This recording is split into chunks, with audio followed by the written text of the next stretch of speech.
This happened years ago, but it is something that sticks with me. This all happened like a sequence.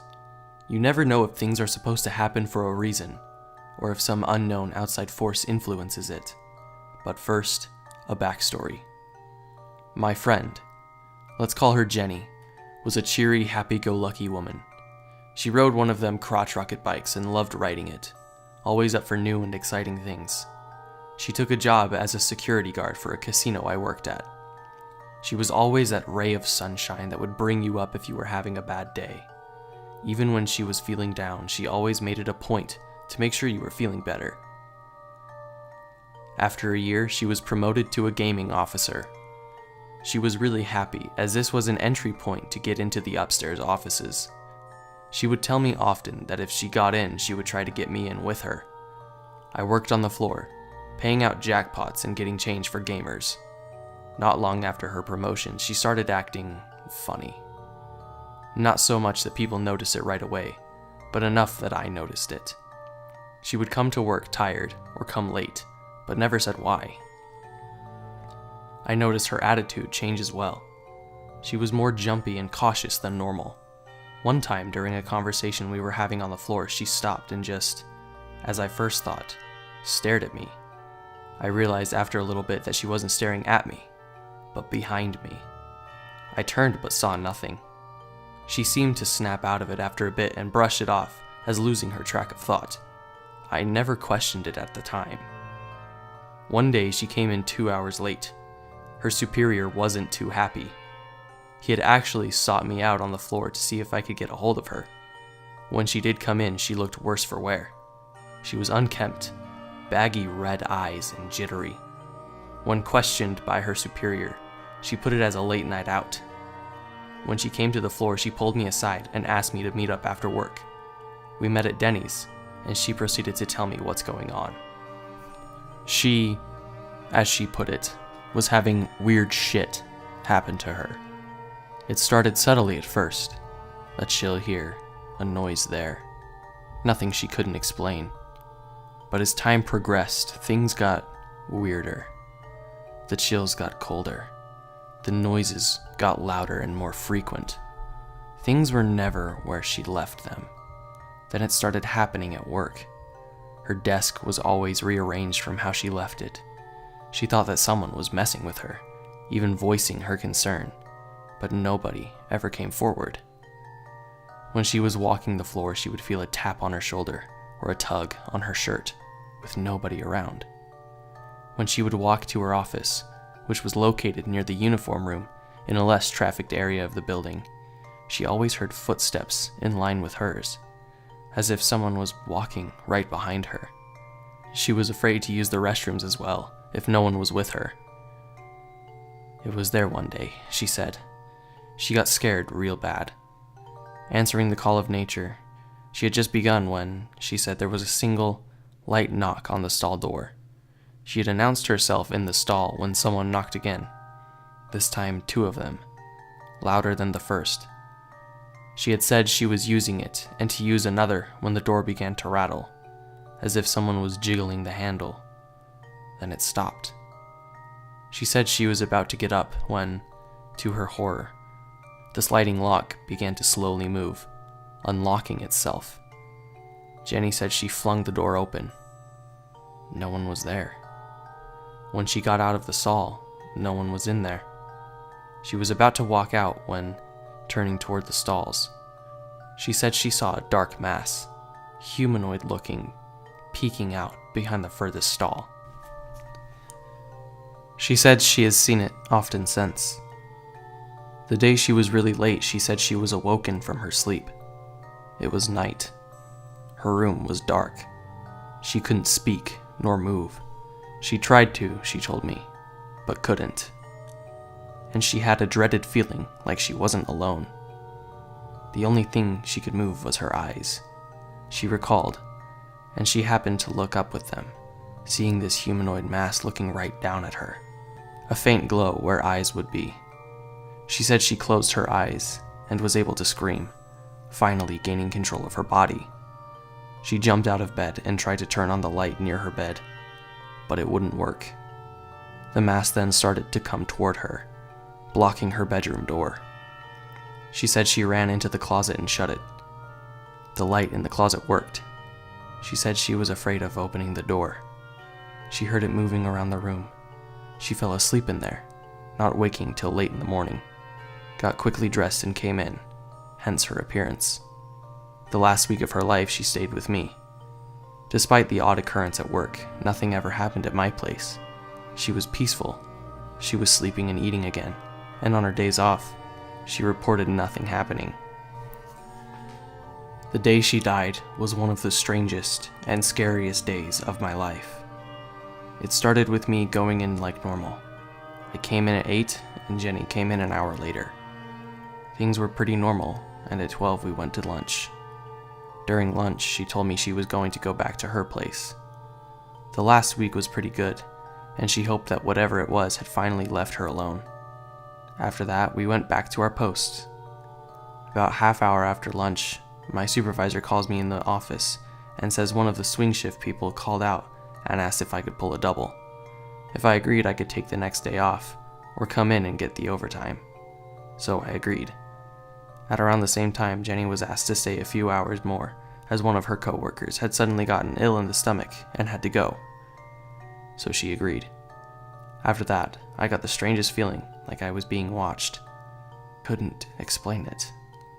I felt someone was staring at me in empty parts of the floor. Jenny told me she had started to feel like a weight was being lifted off her, but she also felt like I was in trouble somehow. She said something in the back of her head said that someone was mad at me, like they hated me. But she didn't know who, nor could she explain why it was that specific feeling. My second shift started and her extra hours started like this. Some of my coworkers reported feeling uneasy around me, while Jenny said that she was becoming like her old self again. When Jenny was getting ready to end her shift at 11 in the evening that night, I took my final break to say goodbye, as I was getting out an hour after her. She said she felt free in what seemed like forever. She wanted to enjoy her ride home. She said she would text me when she made it. We hugged, and I saw her off for what would be the last time. Needing to get back on the floor, I had the call of nature beckoning me, but I decided I could hold it. Or so I thought. As I was making my rounds, that urge came at me strong, literally forcing me to make a mad rush to the employee restroom. I ran in and got the nearest urinal. Relieved, I washed my hands and started to leave when a light, soft knock came from the direction of the stalls. There, peeking out from the farthest stall, was a black mass, humanoid-looking, with a soft glow where the eyes should be. I blinked and it was gone. I stood frozen there, literally trying to rationalize if I saw something or not. I looked at the time on my phone. 20 minutes had passed since Jenny left. I looked up, and there it was again. Only this time, I got this really bad feeling that something was wrong, and I bolted out of there. That image was burned into my memory, and has been ever since. I called Jenny, but it went to voicemail. I finished the rest of my shift with that dreaded feeling. After work, I went home and tried calling again.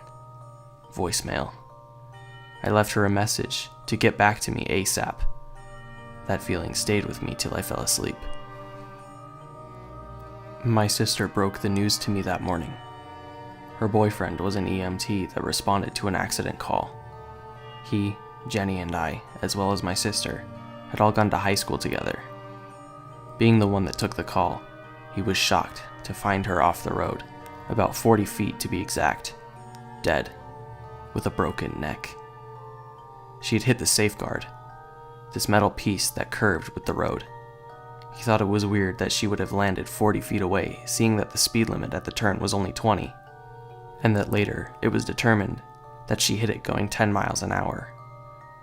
No alcohol nor drugs were found in her system, so they thought that she probably fell asleep, and when she hit, she landed neck first and slid to a halt.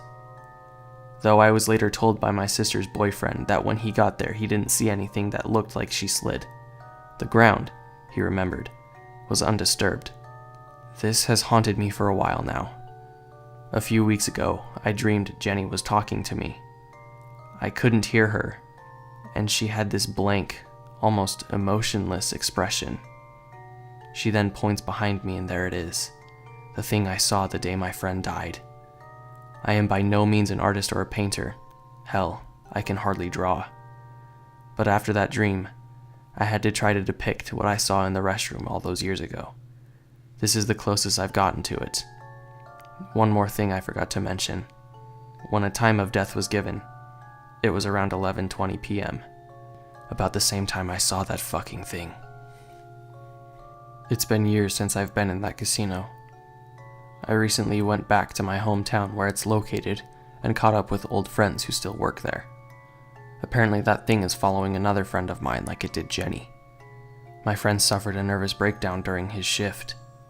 The girl I spoke to said he was always acting weirder than normal, culminating in his screaming and ranting about the shadow that won't leave him alone. Only a close few people know about what Jenny went through and what I experienced, and the girl I spoke to was one of them. She mentioned that other things have been happening. My brother, who started working security there a few years ago, mentioned something creepy he once witnessed. The security team usually have a driver who drives around the property to make sure the parking areas and back part of the casino is safe. Behind the casino are these dumpster areas that the food and beverage and custodial teams use. Well, my brother tells me that one night he went on break. There is a patio area outside that employees use to sit outside or to smoke. There is a wall around it, but on the other side is the dumpsters. He goes to the patio with one of the food and beverage girls to smoke. During this time, they hear faint crying. At the same time, over his radio, he hears the truck driver calling in a female he spots crying in the corner of the dumpsters. He says the driver describes her as short, long dark hair, blue sweater and jeans with no shoes on.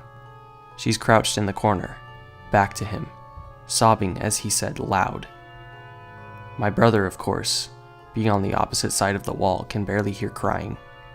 Well, he then says the driver calls it in to surveillance. There are 2 cameras that point in that direction, one seeing that particular corner very well. After he calls it in, surveillance gets back to him, asking what he's talking about. This is how he puts it. "What are you calling in again?" "A female in the corner of the dumpsters crying. She's not responding to my calls." "Okay, we see you, we don't see a girl." "What do you mean? She is right in front of me." "No, sir. All we see is you. No one else." "Are you serious? You really don't see the girl right here?" "No, sir. If you are joking, then it's a bad one, not to mention a waste of our time." That's about the time my brother says the crying stopped, followed by a shriek from the driver and him burning rubber out of there. My brother went on to say that the driver was visibly shaken and trembling. When pressed by his supervisor about what happened, he related that after surveillance said she wasn't there, she stopped crying and stood up, her head falling back like it had no neck bones, and then started to walk toward him, but backwards with her head dangling side to side. He shrieked and got out of there. What was most disturbing as well to my brother was that later, the driver said that when her head fell back, it had no face. I must say some creepy shit is going on there. I wonder though, the way he described the girl, I wonder if it was Jenny. Even though she didn't die at the casino, I wonder if that thing is keeping her trapped there.